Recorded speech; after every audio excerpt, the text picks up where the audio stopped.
اعوذ باللہ من الشیطان الرجیم بسم اللہ الرحمن الرحیم۔ نمازیوں کو بلحاظ نماز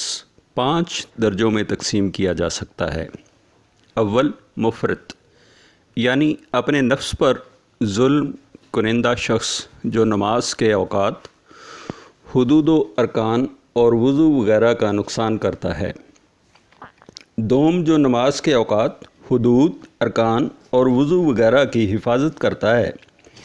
لیکن وسوسوں کو دور کرنے میں زور نہیں صرف کرتا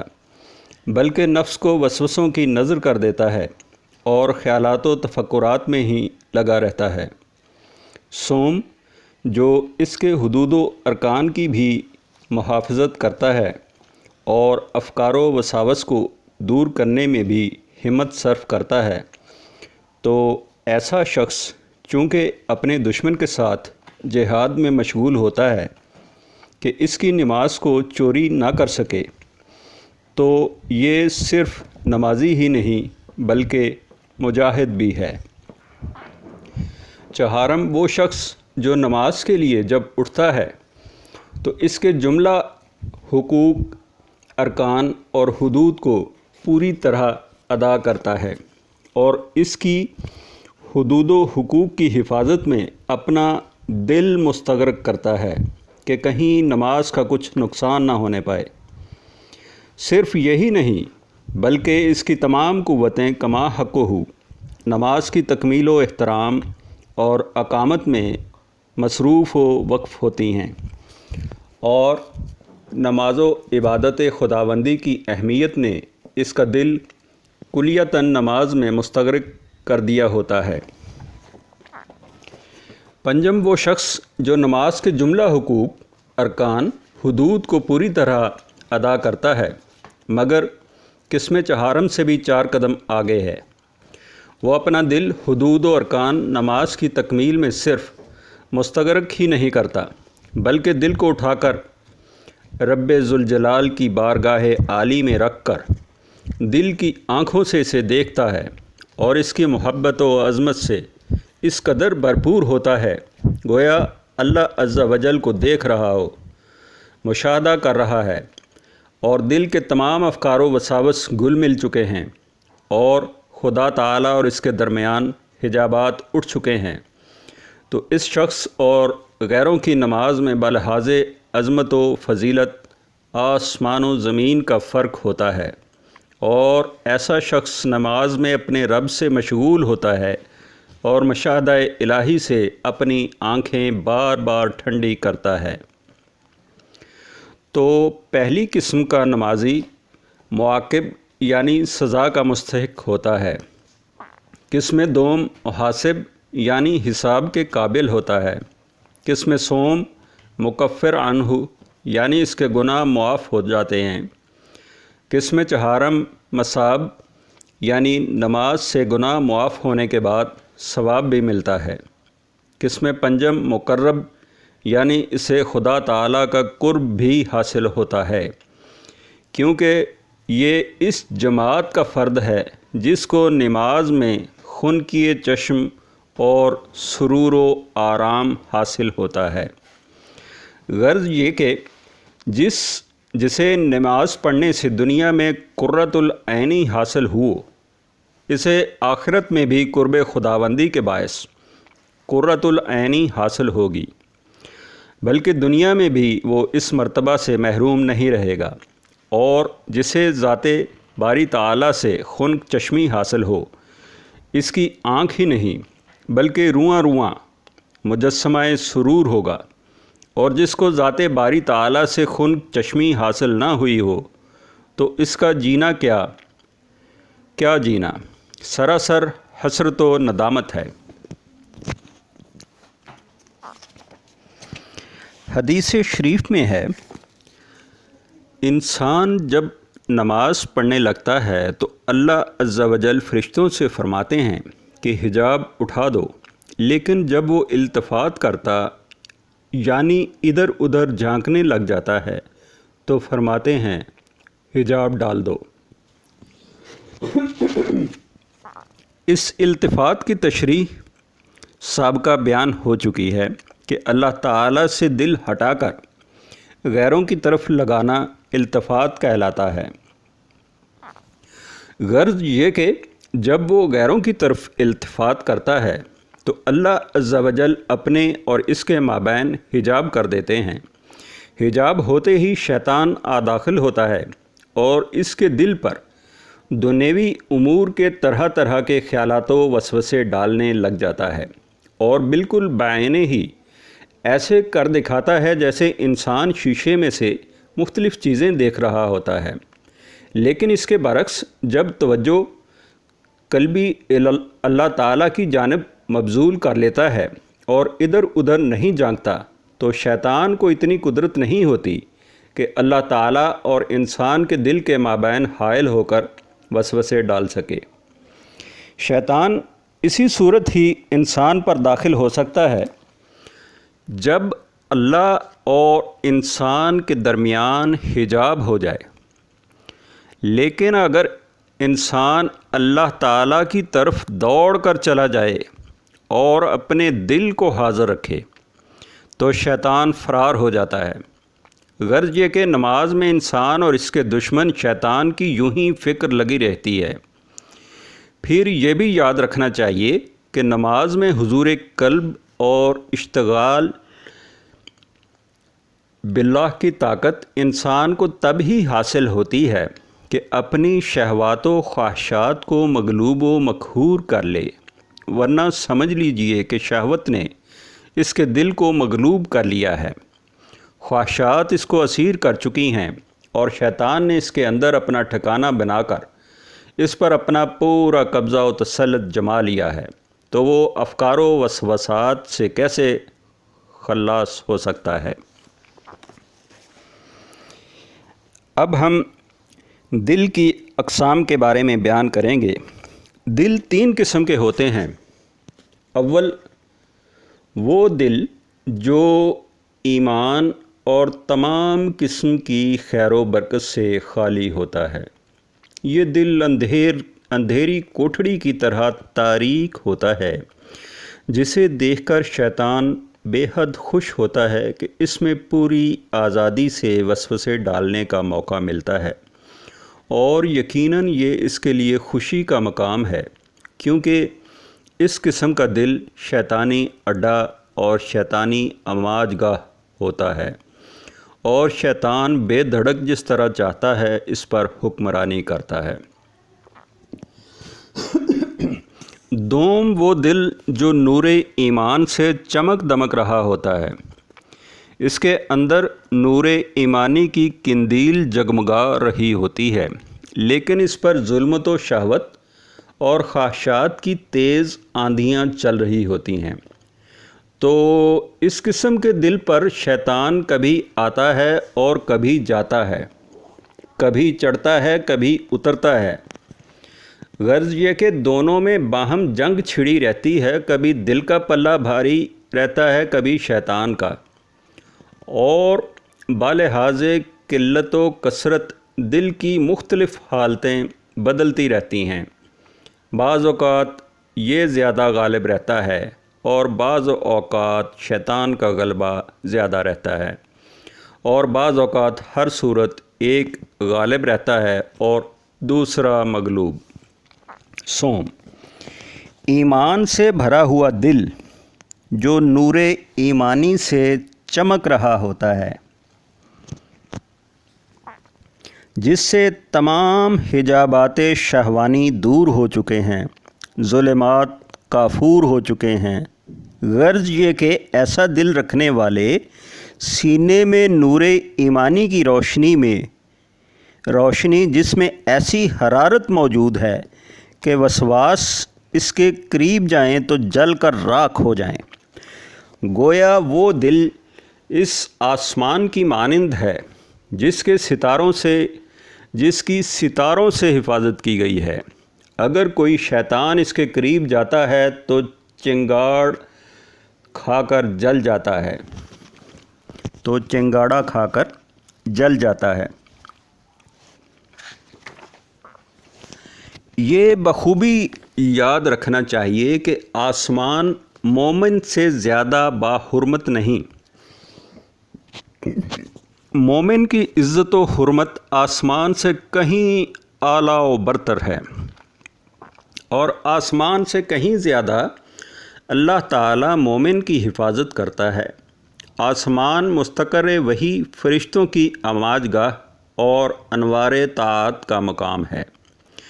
مگر مومن کا دل مستقر توحید، منبع محبت، چشمہ معرفت اور سر چشمہ ایمان ہے، جس میں توحید الہی، محبت الہی، معرفت الہی اور ایمان باللہ کا نور جگمگا رہا ہے۔ تو یقیناً وہ اس قابل ہے کہ دشمن کی فریب کاریوں سے اسے محفوظ رکھا جائے اور اس کی حفاظت کی جائے، تاکہ وہ جھپٹ کے سوا کسی صورت اس کا نقصان نہ کر سکے۔ اس کی بہترین مثال یوں بھی دی جا سکتی ہے۔ مکافات تین قسم کے ہوتے ہیں۔ مکانات تین قسم کے ہوتے ہیں۔ اول، شاہی مکان، جس میں شاہی جواہرات، شاہی خزانے اور شاہی ذخیرے جمع ہوتے ہیں۔ دوم، انسان کا اپنا مکان، جس میں صرف اس کے اپنے جواہرات و ذخائر اور خزانے ہوتے ہیں، لیکن وہ شاہی خزانوں اور شاہی ذخیروں کے برابر نہیں ہو سکتے۔ سوم، خالی مکان، جس میں صفر بھی نہیں۔ تو بتلائیے چور کس مکان کو نقب لگائے گا اور کس سے چوری کرے گا؟ اگر آپ کہیں کہ خالی مکان سے کچھ چرانا محال ہے، کیونکہ اس میں چرانے کی کوئی چیز ہی نہیں۔ یہی وجہ ہے کہ ابن عباس رضی اللہ تعالی عنہ سے دریافت کیا گیا کہ یہودی کہتے ہیں کہ نماز میں ہمیں وسوسہ نہیں آتا، تو ابن عباس نے خوب جواب دیا کہ خراب شدہ دل کو شیطان اور کیا کرتا ہے۔ اگر آپ کہیں کہ شاہی مکان سے بھی چوری کرنا محال ہے، کیونکہ اس پر محافظ و پہرہ دار ہوتے ہیں اور اتنا سخت پہرہ ہوتا ہے کہ چور اس کے قریب تک نہیں جا سکتا، اور یہ بالکل درست ہے، کیونکہ بادشاہ خود بنفسے ہی اس کا خیال رکھتا ہے، پھر اس کے ارد گرد بے شمار فوجیں اور لشکر بھی سنگینے لیے موجود ہوتے ہیں۔ لہٰذا اب چور کے لیے صرف تیسرا گھر ہی باقی رہ جاتا ہے، جس پر وہ خوب ڈاکے ڈالتا ہے۔ اب دانش مند انسان کو اس مثال میں پوری طرح غور کرنا چاہیے اور مکانوں کی بجائے دلوں پر چسپاں کرنا چاہیے، تو تمام دل بعین ہی ان مکانوں کی مثل معلوم ہوں گے۔ اول، وہ دل جو خیر و بہتری سے خالی ہو، یہ کافر و منافق کا دل ہے۔ یہی گھر بیت الشیطان یعنی شیطان کا گھر ہے، جو اس نے اپنے لیے وقف کر رکھا ہے اور اپنا مسکن و قیام گاہ اور مستقر بنا رکھا ہے۔ تو اس سے کیا چرانا، جس میں اس کے اپنے ہی ذخائر و خزینے یعنی شکوک و خیالات اور شبہات و وساوس پڑے ہوتے ہیں۔ دوم، وہ دل جو اللہ تعالیٰ کے عظمت و جلال، محبت و مراقبت اور حیا سے بھر چکا ہے، ایسے دل پر کس شیطان کو ہمت پڑ سکتی ہے، اور کون شیطان جرأت کر سکتا ہے؟ اور بفرض محال اس سے کوئی چیز چوری کرنا چاہے تو کیا چرائے گا؟ زیادہ سے زیادہ یہی ہوگا کہ کبھی انسان کی غفلت و بے خبری میں کسی وقت جھپٹ مار کر چھین لینے میں کامیاب ہو جائے گا، تو بعید از عقل نہیں ممکن ہے، کیونکہ غفلت و نسیان تو پھر بھی اس کا فطری خاصہ ہے۔ آخر وہ بشر ہے اور بشریت کا تقاضا ہے کہ وہ بھول جاتا ہے، اس سے غفلت ہو جاتی ہے، ذہول و نسیان ہو جاتا ہے، اور پھر غلبہ طبع بھی موجود ہوتا ہے۔ وہب بن منبع رضی اللہ رحمۃ اللہ علیہ کے متعلق مذکور ہے کہ آپ رحمۃ اللہ علیہ نے فرمایا، ایک آسمانی کتاب میں ہے، میں گھروں میں سکونت نہیں کیا کرتا اور نہ ہی گھروں میں سما سکتا ہوں، اور مجھے کون سی چیز اپنے اندر سما سکتی ہے، حالانکہ تمام آسمان تو میری کرسی میں سمائے ہوئے ہیں۔ ہاں میں ہوں تو اس شخص کے دل میں جس نے میرے سوا تمام چیزوں کو خیر باد کہہ دیا اور صرف مجھ سے لو لگائی ہے۔ یہی معنی حدیث ذیل کا ہے کہ مجھے میرے آسمان و زمین اپنے اندر نہیں سما سکتے مگر مرد مومن کا دل مجھے اپنے اندر سما سکتا ہے۔ صوم وہ دل جس میں اللہ تعالیٰ کی توحید، محبت، معرفت، ایمان باللہ اور اس کے وعدہ و وعید کی تصدیق موجود ہوتی ہے، ساتھ ہی اس میں شہوات و نفسانیہ، عادات نفسانی، ودائی طبع و خواہشات بھی موجود ہوتے ہیں۔ غرض یہ کہ دل کو دو قسم کے دوائی گھیرے ہوتے ہیں اور وہ بالکل ان کے درمیان ہوتا ہے، کبھی ایمان و معرفت، محبت الہی اور ارادت الہی کی دعوت دینے والے کی طرف مائل ہو جاتا ہے، اور کبھی خواہشات و طبیعت کی طرف، دعوت دہندہ شیطان کی طرف مائل ہو جاتا ہے۔ تو ایسے دل کے متعلق شیطان کو بہت بڑی امیدیں ہوتی ہیں، ہر وقت اس پر وار چلاتا ہے اور قسم قسم کے نقصانات کرتا ہے۔ رہی نصرت و کامیابی تو اللہ عز و جل جسے چاہے عنایت فرماتا ہے، کیونکہ ومن نصر الا من عند اللہ العزیز الحکیم، سورہ آل عمران آیت نمبر 126۔ نصرت صرف رب عزیز و حکیم کی جانب سے ہی عنایت ہوا کرتی ہے۔ پھر یہ بھی یاد رکھیے کہ جو اسلحہ و ہتھیار اس دل کے ہاں موجود ہوتے ہیں، انہی سے شیطان کو قوت و قدرت حاصل ہوتی ہے،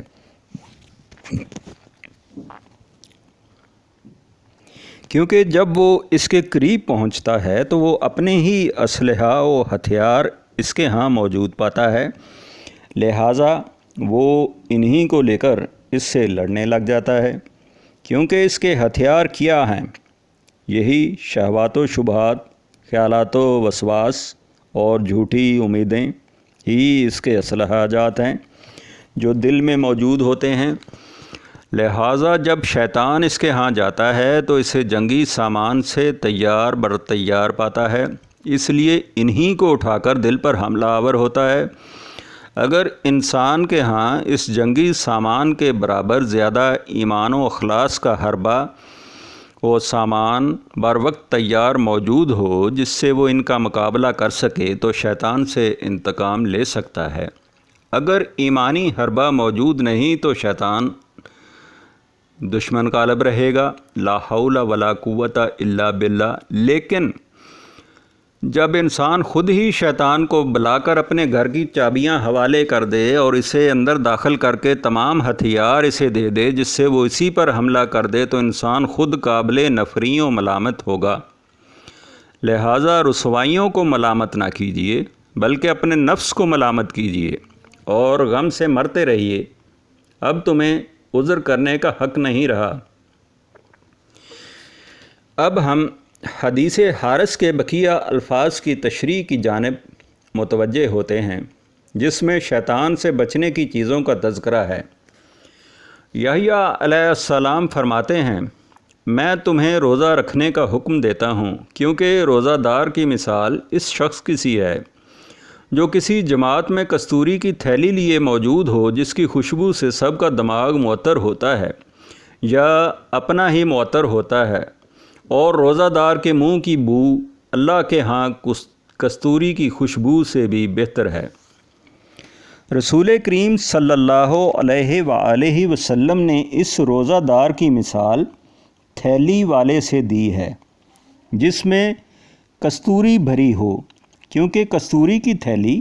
آنکھوں سے اوجھل کپڑوں کے نیچے ہوا کرتی ہے، جیسا کہ عطاروں اور کستوری والوں کی عادت ہے۔ بعینِ ہی اسی طرح روزہ دار کا روزہ لوگوں کے مشاہدہ سے مخفی و مستور ہوتا ہے اور حواس ظاہری کے ادراک سے باہر ہوتا ہے۔ رہا یہ صائم یعنی روزہ دار کون ہوتا ہے، تو بخوبی جان لیجئے کہ روزہ دار وہ ہوتا ہے جس کے اعضاء و جوارح گناہوں سے، زبان کذب و فحش اور جھوٹے کلام سے، پیٹ کھانے پینے سے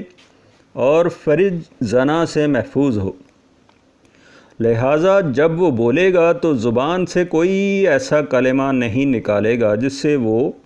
اس کا روزہ مجروح ہو، یا کوئی کام کرے گا تو ایسا فعل ہرگز نہیں کرے گا جس سے روزہ فاسد ہوتا ہو۔ اگر اس نے ایسا کیا تو یقیناً اس کے منہ سے جو کلمہ نکلے گا صالح و فائدہ مند ہوگا۔ علی ھذا القیاس، جو عمل کرے گا صحیح و درست کرے گا۔ لہٰذا یہ کلمات و اعمال اس خوشبو کی مانند ہیں جو کستوری والے کے پاس بیٹھنے والے کے دماغ کو معطر کرتی ہے۔ بین ہی اسی طرح جو شخص روزہ دار کے پاس بیٹھتا ہے اس کی مجلس سے کچھ نہ کچھ فائدہ لے کر اٹھتا ہے، اور کذب و فجور اور ظلم و جھوٹ سے بچا رہتا ہے۔ یہ ہے روزہ شرعی، نہ یہ کہ صرف کھانے پینے سے منہ بند کرے اور باقی سب کچھ دبائے چلا جائے۔ چنانچہ حدیث میں ہے کہ جو شخص جھوٹ بولے، جھوٹ پر عمل کرے اور جاہلانہ افعال کو ترک نہ کرے تو اللہ کو اس کے کھانا پینا ترک کرنے کی کوئی ضرورت نہیں۔ نیز ایک حدیث میں یوں بھی آیا ہے، اکثر روزہ داروں کو بھوک پیاس کے سوا کچھ حاصل نہیں ہوتا۔ لہٰذا روزہ وہی ہے کہ اعضاء و جوارے گناہوں سے بند ہوں اور پیٹ کھانے پینے سے بند ہو، کیونکہ جس طرح عقل و شراب روزہ کو توڑ دیتا ہے اور فاسد کر ڈالتا ہے، اسی طرح گناہ بھی روزہ کا ثواب منقطع کر دیتا ہے اور اس کا ثمرہ خراب و برباد کر ڈالتا ہے، حتیٰ کہ روزہ دار بالکل بمنزل ہی بے روزہ ہو جاتا ہے۔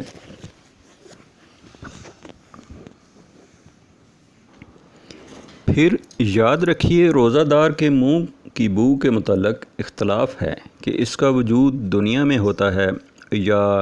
آخرت میں ہوگا۔ اس میں دو قول ہیں اور دو استادوں یعنی ابو محمد بن عبدالسلام اور ابو عمرو بن صلاح کے مابین اس کے متعلق نزاع چل گئی کہ یہ بو دنیا میں بھی ہوتی ہے یا صرف آخرت میں ہوگی۔ تو ابو محمد رحمۃ اللہ علیہ اس طرف مائل ہوئے کہ یہ صرف آخرت میں ہی ہوگی، اور اس کے ثبوت میں ایک کتاب لکھ ڈالی، اور شیخ ابو عمرو اس طرف مائل ہو گئے کہ یہ دنیا و آخرت دونوں میں ہوتی ہے۔ آپ نے بھی اپنے ثبوت میں ایک کتاب لکھ ڈالی جس میں ابو محمد کا رد کیا، اور اس مسئلہ میں آپ یعنی ابو عمرو نے ابو حاتم بن حبان کا مسلک اختیار فرمایا، کیونکہ ابو حاتم نے اپنی صحیح میں پہلے اس مسئلہ کے متعلق یوں باب باندھا ہے کہ اس مسئلہ کا بیان روزہ دار کے منہ کی بگڑی ہوئی بو اللہ تعالیٰ کے نزدیک کستوری کی خوشبو سے بہتر ہے۔ پھر آموش کی وہ حدیث لائے ہیں جو بواسطہ ابی صالح ابو ہریرہ رضی اللہ تعالیٰ عنہ سے مروی ہے کہ رسول اللہ صلی اللہ علیہ وآلہ وسلم نے فرمایا، آدمی کے جملہ اعمال اسی کے ہوتے ہیں، لیکن روزہ میرا ہوتا ہے اور میں ہی اس کی جزا دوں گا، اور روزہ دار کے منہ کی بدبو خدا تعالیٰ کے نزدیک کستوری کی خوشبو سے بھی بہتر ہے۔ اس کے بعد دوسرا باب باندھتے ہیں جس کا عنوان ہے یعنی اس مسئلہ کا بیان کہ روزہ دار کے منہ کی بو قیامت کے روز اللہ تعالیٰ کے ہاں کستوری کی خوشبو سے بہتر ہوگی۔ پھر ابن جریج کی حدیث لاتے ہیں جو بواسطہ عطا ان ابو صالح زیاد سے مروی ہے کہ اس نے ابو ہریرہ رضی اللہ تعالیٰ عنہ کو یہ کہتے سنا کہ رسول خدا صلی اللہ علیہ وآلہ وسلم نے فرمایا، اللہ تعالیٰ نے فرمایا، انسان کے جملہ اعمال اس کے اپنے ہوتے ہیں، مگر روزہ میرا ہے اور میں ہی اس کی جزا دوں گا، اور اس ذات کی قسم جس کے ہاتھ میں محمد صلی اللہ علیہ وآلہ وسلم کی جان ہے، یقیناً روزہ دار کے منہ کی بو اللہ کے ہاں قیامت کے دن کستوری کی خوشبو سے بھی زیادہ ہوگی۔ یقیناً روزہ دار کے منہ کی بو اللہ کے ہاں قیامت کے دن کستوری کی خوشبو سے بھی زیادہ ہوگی۔ اور روزہ دار کے لیے دو خوشیاں ہوتی ہیں، ایک افطاری کے وقت، دوسرے جب خدا سے ملاقات ہوگا تو اپنے روزہ کی وجہ سے خوش ہوگا۔ ابو حاتم فرماتے ہیں کہ قیامت کے دن دوسری امتوں سے فرق کے لیے مومنوں کی پہچان تہجیل یعنی اعضائے وضو کی چمک سے ہوگی، جو دنیا میں وضو کی وجہ سے دھوتے رہے۔ اسی طرح قیامت کو روزہ داروں کی شناخت کے لیے ان کے منہوں کی بو کستوری سے زیادہ خوشبو میں بدل جائے گی، تاکہ وہ اس عمل کی وجہ سے تمام لوگوں سے خود بخود پہچانے جا سکیں۔ جعلنا اللہ منہم۔ بعد ازاں ایک اور باب باندھتے ہیں جس کا عنوان ہے یہ بیان کہ روزہ دار کے منہ کی بو کبھی دنیا میں بھی کستوری کی خوشبو سے زیادہ ہوتی ہے۔ پھر شعبہ کی حدیث لاتے ہیں جو بواسطہ سلیمان عن ذکوان سے، وہ ابو ہریرہ سے، اور ابو ہریرہ رضی اللہ تعالیٰ عنہ رسول اللہ صلی اللہ علیہ وآلہ وسلم سے روایت کرتے ہیں کہ انسان جو نیکی کرتا ہے وہ ثواب میں 10 سے 700 تک چلی جاتی ہے۔ اللہ عز و جل فرماتے ہیں لیکن روزہ میرا ہے اور میں ہی اس کی جزا دوں گا۔ میرے لیے کھانا چھوڑتا ہے اور میری خاطر ہی پینا ترک کرتا ہے، لہٰذا میں ہی اس کا بدلہ دوں گا۔ اور روزہ دار کے لیے 2 فرحتیں ہوتی ہیں، ایک فرحت اس وقت جب روزہ افطار کرتا ہے، دوسری فرحت جب اللہ تعالیٰ سے ملاقات کرے گا۔ اور طعام سے فراغت کے وقت روزہ دار کے منہ کی بدبو اللہ تعالیٰ کے نزدیک کستوری کی خوشبو سے بہتر ہے۔ اور ابو محمد رحمۃ اللہ علیہ نے اس حدیث سے حجت پکڑی ہے جس میں وہ خوشبو قیامت کے روز سے مقید ہے۔ میں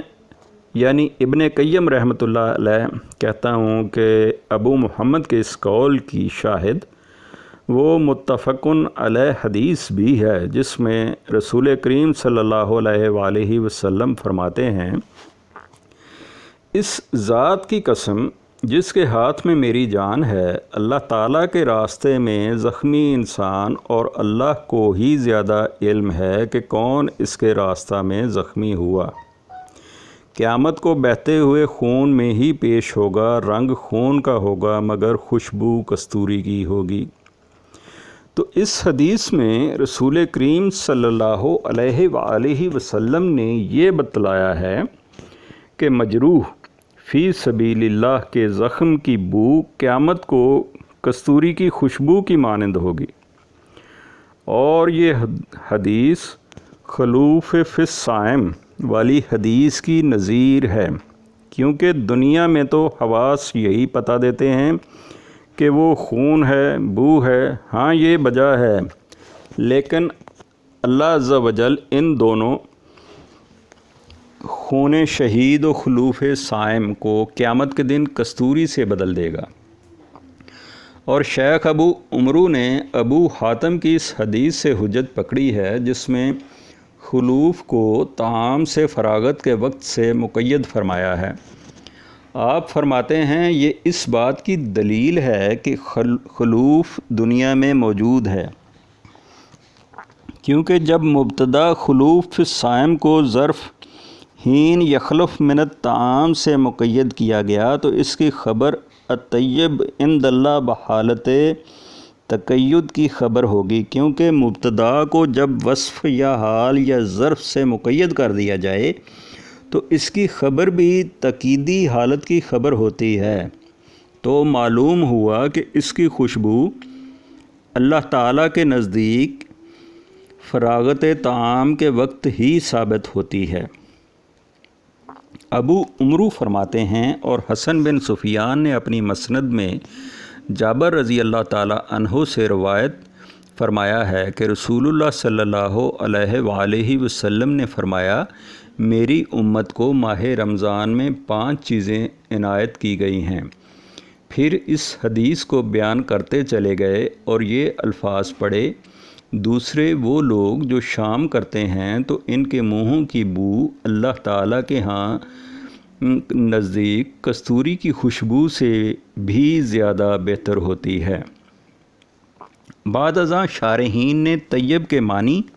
اور طیب کی تعویل کے متعلق جو کلام کیا ہے اسے ذکر کیا ہے کہ طیب کا فلاں معنی ہے، اور طیب سے مطلب روزہ دار کی مدح و ثنا اور اس فعل پر رضامندی کا اظہار ہے۔ اور بس جیسا کہ اکثر شارحین کی یہ عادت ہے کہ وہ بلا ضرورت ہر چیز کی اس قدر تعویلیں کرتے پھرتے ہیں کہ گویا تعویلات میں اللہ عز و جل کی خاص برکت رکھی ہوئی ہے، جس پر ٹوٹ مر رہے ہیں یا انہوں نے اس کا ٹھیکہ لے رکھا ہے۔ آخر اس تعویل کی ضرورت ہی کیا ہے کہ اس سے مراد فاعل کی مدح کرنا اور اس کے فعل پر اسے شاباش دینا مقصود ہے، اور پھر ایسی تعویل سے فائدہ ہی کیا کہ لفظ اپنی اصل حقیقت سے ہی خارج ہو جائے۔ اکثر ایسے لوگ کسی لفظ کا خود ہی ایک معنی گھڑ لیتے ہیں، بعد ازاں خود ہی مدعی بن بیٹھتے ہیں کہ فلاں نص کے فلاں لفظ سے یہی معنی مراد ہے جو ہم نے بیان کیا، حالانکہ نہ انہیں یہ پتہ ہے کہ فلاں لفظ کا استعمال اس کے ان معین کردہ معنوں میں ہوتا بھی ہے یا نہیں، اور نہ انہیں یہ معلوم ہے کہ لغوی لحاظ سے یہ لفظ کون سے معنی کا احتمال رکھتا ہے۔ اور یہ واضح امر ہے کہ اس طرح کے بے تکے معنی اللہ اور رسول پر اس بات کی شہادت دینا ہے کہ شارع علیہ السلام کے کلام کا فلاں فلاں مطلب یہی ہے، کیونکہ اگر یہ معلوم نہ ہو کہ فلاں لفظ فلاں معنی کے لیے موضوع ہے، یا عرف شارع میں اس کا یہ معنی ہے، یا عادت متردہ کی روح سے اس کا یہی معنی ہے، یا اس لفظ کا اکثر استعمال فلاں معنی میں ہی ہوتا ہے، یا شارع نے فلاں لفظ کی فلاں تفسیر فرمائی ہے، تو یا تو اس کا ثبوت پیش کرنا ہوگا، ورنہ وہ ایک جھوٹی شہادت ہوگی جس کی اولیٰ صورت یہی ہے کہ وہ علم کے بغیر دی گئی ہو۔ یہ تو ایک بدیہی بات ہے کہ لوگ تمام خوشبوؤں سے کستوری کو زیادہ بہتر سمجھتے ہیں، اس لیے رسول کریم صلی اللہ علیہ وآلہ وسلم نے مثال دے کر سمجھایا کہ اللہ تعالیٰ کو روزہ دار کی منہ کی بدبو ایسی اچھی لگتی ہے جیسی ہمیں کستوری، بلکہ اس سے بھی زیادہ رہی اللہ تعالیٰ کی طرف سے اسے طیب و بہتر سمجھنے کی نسبت، تو یہ کوئی نسبت نہیں بلکہ بین ہی ایسے ہے جیسے ہم اس کی جملہ صفات اور اس کے تمام افعال کو اس کی طرف منسوب کیا کرتے ہیں، کیونکہ کسی چیز کو اللہ تعالیٰ کا طیب سمجھنا مخلوق کے بہتر سمجھنے کے مماثل نہیں، جیسا کہ اس کی رضا غضب کسی چیز سے خوش ہونا، کسی کو ناپسند فرمانا، کسی سے محبت کرنا، کسی کو دشمن جاننا مخلوق کے رضا و رغب، خوشی و کراہت اور حب و بغض کے مماثل نہیں۔ جس طرح اس کے افعال مخلوق کے افعال کے مشابہ نہیں، اس کی صفات بھی مخلوق کی صفات کے مشابہ نہیں ہیں۔ اسی طرح اس کے بہتر سمجھنے اور ہمارے بہتر سمجھنے میں کوئی مشابہت نہیں۔ دیکھیے اللہ تعالیٰ کلمات طیبہ کو پسند فرماتے ہیں، اسی طرح عمل صالح کو پسند فرما کر اوپر اٹھا لیتے ہیں، جیسا کہ قرآن حکیم میں ہے، سورہ فاطر آیت نمبر 35، کلمات طیبہ اس کی طرف صعود کرتے ہیں اور عمل صالح کو اپنی طرف اٹھا لیتے ہیں۔ تو اللہ کا یہ پسند فرمانا ہمارے پسند کرنے کی طرح نہیں، پھر اس کی تعویل بھی رفع اشکال نہیں کر سکتی، کیونکہ جو اشکال اسے استطابت یعنی بدبو کو اللہ تعالیٰ کے بہتر سمجھنے میں آتا ہے، ویسا ہی اللہ تعالیٰ کی رضا پر وارد ہوتا ہے۔ اگر کہے کہ وہ رضا مخلوق کی رضا جیسی نہیں، تو جواب دینا چاہیے کہ یہ اچھا جاننا بھی مخلوق کے اچھا جاننے کی طرح نہیں، اور اسی پر آئندہ آنے والے مسائل کی بنیاد ہے، یعنی اسماء و صفات والے باب کے مسائل کی۔ پھر ابو عمرو تقید قیامت کا جواب دیتے ہوئے فرماتے ہیں کہ حدیث میں یوم قیامت کا اس لیے ذکر کیا گیا ہے کہ روزہ جزا ہے، اور اسی دن ہی اعمال تلنے سے پتہ چلے گا کہ خلوف یعنی منہ کی بدبو رضائے الہی کی خاطر بدبو دور کرنے کے لیے لگائی ہوئی کستوری سے بھی فائق و راجح ہے، جیسا کہ اس نے مساجد اور نماز وغیرہ عبادت کے لیے بدبو رفع کرنے اور خوشبو لگانے کا حکم دیا ہے، اور بعض روایات میں روزہ قیامت کو خصوصاً اسی طرح ذکر فرمایا ہے، جیسا کہ اس آیت ان ربہم بہم یومئذ لخبیر سورہ عادیات آیت نمبر 11، یقیناً لوگوں کا رب ان کے متعلق اس قیامت کے دن باخبر ہوگا میں خاص فرمایا ہے، اور باقیوں میں اس لیے مطلق چھوڑ دیا کہ اس کی اصل افضلیت دونوں جہان میں ثابت ہے۔ تعجب ہے کہ آپ ابو محمد کا اس چیز میں رد کرتے ہیں جس سے نہ انہیں انکار ہے نہ کوئی انکار کرتا ہے، کیونکہ دنیا میں اللہ تعالیٰ کا اس بدبو کو دنیا میں بہتر سمجھنا حاصل ہونے کی تفسیر جو آپ نے روزہ دار کی بارگاہ الہی سے مدح و ثنا اور روزہ رکھنے پر اللہ کی رضامندی سے کی ہے، وہ تو ایک ایسا امر ہے جس سے کسی مسلمان کو انکار نہیں، کیونکہ اللہ نے خود اپنی کتاب قرآن مجید نیز ان احادیث میں روزہ داروں کی مدح و ثنا فرمائی جو رسول اللہ صلی اللہ علیہ وآلہ وسلم نے اللہ تعالیٰ کی طرف سے لوگوں کو بیان فرمائی ہیں، اور ان کے اس فعل پر اپنی رضامندی کا اظہار فرمایا۔ لہٰذا اگر وہ یہی استطابت بدبو کو بہتر سمجھنا ہے تو کیا آپ شیخ ابو محمد کو اس سے منکر تصور کرتے ہیں؟ انہیں تو اس سے ہرگز انکار نہیں۔ شیخ ابو محمد نے جو ذکر فرمایا ہے وہ تو یہ ہے کہ اس بدبوئی کا خوشبو کا کستوری کی خوشبو پر فوقیت کا اظہار اس دن ہوگا جس دن خون شہیداں کی خوشبو ظاہر ہوگی، اور وہ کستوری کی مانند ہوگی، اور یقیناً اس میں کچھ شک نہیں کہ یہ ظہور قیامت کے روز ہوگا، کیونکہ روزہ دار جب اس دن پیش ہوگا تو اس کے منہ کی بدبو کستوری سے زیادہ خوشبودار ہوگی، جیسا کہ اس دن مجروح و شہید فی سبیل اللہ حاضر ہوگا تو اس کے خون کی مہک کستوری کی طرح ہوگی، حالانکہ جہاد روزہ سے افضل ہے۔ تو اگر خون شہید کی مہک کا ظہور قیامت کے دن ہوگا تو روزہ دار کی خوشبو کا بھی قیامت کو ہی ظہور ہوگا۔ رہی جابر رضی اللہ تعالیٰ عنہ کی حدیث، یعنی وہ شام کرتے ہیں اور ان کے منہوں کی بدبو کستوری کی خوشبو سے زیادہ بہتر ہوگی، تو یہ جملہ خبریہ نہیں بلکہ حالیہ ہے کہ اس کے امسا شام کرنا کی خبر مقرون بالواد نہیں ہو سکتی، کیونکہ مبتدا کی خبر ہے، لہٰذا اسے واو کے ساتھ مقرون کرنا جائز نہیں۔ اور اگر جملہ حالیہ ہو تو ابو محمد یہ جواب دے سکتے ہیں کہ یہ حال مقدرہ اپنے عامل فعل کے زمانہ سے مؤخر کرنا جائز ہے۔ اسی لیے اگر ایسی صورت اس مسئلہ میں قیامت کے دن سے تصریح کرنا چاہیں اور یوں کہیں قیامت کے دن کستوری کی خوشبو سے بھی زیادہ بہتر ہوگی، تو ترکیب فاسد نہ ہوگی۔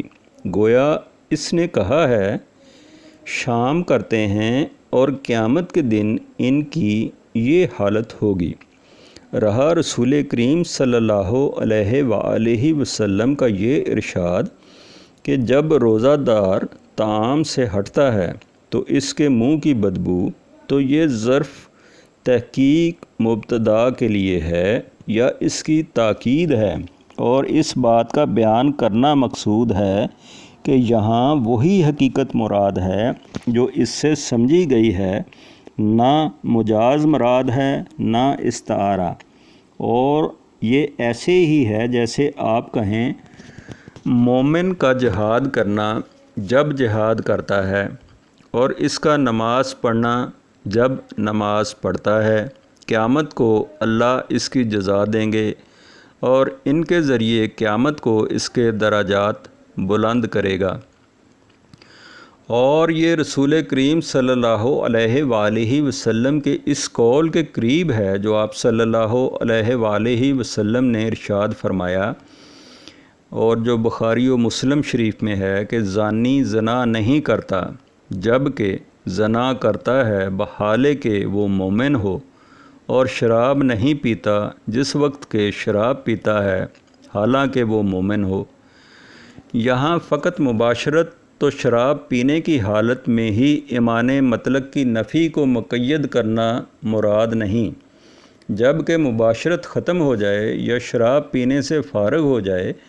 تو پھر اس کی طرف ایمان لوٹ آئے گا اور وہ مومن بن جائے گا، بلکہ یہ نفی توبہ تک جاری و مستمر ہے، اور اگر توبہ تک اس نفی کا استمرار نہ کیا جائے تو خواہ وہ زنا و شراب کا ارتکاب نہ کرے، جب تک ان پر اصرار رکھے اور ڈرتا ہے نفی موجود رہے گی، نہ مذمت سے بچ سکے گا اور نہ ہی اس سے وہ احکام ٹل سکیں گے جو ان کے ارتکاب سے اس پر مرتب ہوں گے، الا یہ کہ توبۃ النصوح یعنی پختہ توبہ کرے۔ واللہ سبحانہ وتعالی عالم۔ مسئلہ ھذا کی نزاع کا فیصلہ یوں بھی ہو سکتا ہے کہ احادیث نبویہ میں روزہ دار کے منہ کی بدبو کا کستوری کی مانند خوشبودار ہو جانا دو اوقات سے مقید ہے۔ اول، قیامت کے دن سے، دوم، طعام سے فراغت، اور شام کو افطاری کے وقت سے، جن میں قیامت کے دن کا ذکر ہے، وہ اسی لیے کہ یہی وقت ثواب اعمال اور اچھے برے عملوں کے نتائج کے ظہور کا اصلی وقت ہے، لہٰذا اسی وقت لوگوں کو پتہ چلے گا کہ خلوف کی بو کستوری کی خوشبو کی مانند ہے، اور اس کے بے شمار نظائر موجود ہیں۔ مثلاً فی سبیل اللہ کا خون قیامت کے دن کستوری کی طرح چمکتا ہوگا۔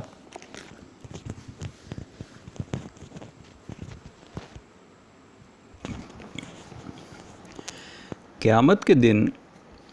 ہی اللہ کے اندرونی خفیہ راز چہروں پر ٹپک رہے ہوں گے، اور خفیہ کی بجائے بالکل علانیہ کی صورت اختیار کر لیں گے۔ علی ھذا القیاس قیامت کے روز ہی کفار کے کفر کی نجاست و گندی بدبو کا پتہ چلے گا اور ان کے چہروں کی سیاہی کا ظہور ہوگا، ورنہ آج تو اکثر کفار کے چہرے آفتاب کی طرح چمکتے دمکتے دکھلائی دیتے ہیں۔ دوسری صورت جن میں خلوف کا خوشبودار ہونا طعام سے فراغت اور شام کے وقت سے مقید ہے، تو یہ اس لیے ہے کہ یہ عبادت کے اثر کے ظہور کا وقت ہے، اور اس وقت اس کی خوشبو اللہ تعالیٰ اور ملائکہ الہی کے نزدیک کستوری سے زیادہ خوشبودار ہوتی ہے، اگرچہ وہ بو انسانوں کے نزدیک بری ہی کیوں نہ ہو، کیونکہ اکثر ایسی چیزیں موجود ہیں جو بندوں کو بری لگتی ہیں مگر اللہ کو محبوب و پسند ہوتی ہیں، اور بالعکس نیز کیونکہ لوگوں کو تو وہ طبعی نفرت کے باعث بری لگتی ہیں، مگر اللہ انہیں اس لیے پسند فرماتا ہے اور اس لیے راضی ہوتا ہے کہ اس کے فرمان اور اس کی رضا و محبت کے موافق ہے،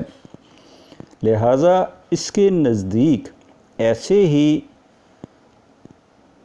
طیب و بہتر ہوتی ہے جیسے ہمارے ہاں کستوری کی خوشبو ظاہر ہوگی اور خفیہ کی بجائے علانیہ ہوگی۔ وَعَلَىٰ حَاذَا الْقِيَاسِ جملہ اچھے برے عملوں کے نتائج و آثار سب کا اسی دن ظہور کامل ہوگا اور آخرت کو ہی اعلانیہ کی صورت میں ظاہر ہوں گے، اور بعض دفعہ تو عمل میں اس قدر قوت و طاقت موجود ہوتی ہے کہ دنیا میں ہی اس کا کچھ نہ کچھ اچھا برا اثر انسان پر ظاہر ہو جاتا ہے، جیسا کہ نظر و فکر دونوں سے مشاہدہ ہوتا رہتا ہے۔ چنانچہ سیدنا ابن عباس رضی اللہ تعالی عنہ کا قول ہے کہ نیکی سے چہرے پر نور، دل میں روشنی، بدن میں قوت، رزق میں فراخی ہوتی ہے، اور لوگوں کے دل میں آدمی کی محبت بیٹھتی ہے، مگر برائی سے چہرہ سیاہ، دل میں ظلمت، بدن میں کمزوری اور رزق میں کمی پیدا ہوتی ہے اور لوگوں کی نظر میں مبغوض ہو جاتا ہے۔ اور حضرت عثمان بن عفان رضی اللہ تعالی عنہ کا قول ہے کہ ہر عمل کے عوض انسان کو اللہ اسی قسم کی چادر پہنا دیتا ہے، نیک ہوں تو اچھی، بد ہوں تو بری چادر پہنا دیتا ہے، اور یہ ایک بدیہی امر ہے، ہر کوئی اسے جانتا ہے اور سب اس میں یکساں شریک ہیں، خواہ ارباب بصیرت ہوں یا جاہل۔ حتیٰ کہ ایک نیک پاک اور ایک اچھے شخص سے خود بخود اچھی خوشبو آتی ہے،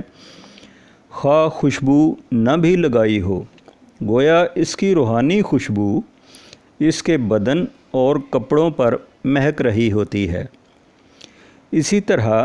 ایک فاجر شخص سے اس کے بالعکس مگر خواہشات کے زکام کے مارے ہوئے شخص کو نہ اس کی خوشبو آتی ہے نہ فاجر کی بدبو، بلکہ اس کا زکام اسے خوشبو و بدبو کا اقرار نہیں کرنے دیتا۔ غرض یہ تھا اس مسئلہ کے متعلق فصل خطاب۔ واللہ عالم بالصواب، وما علینا الا البلاغ المبین۔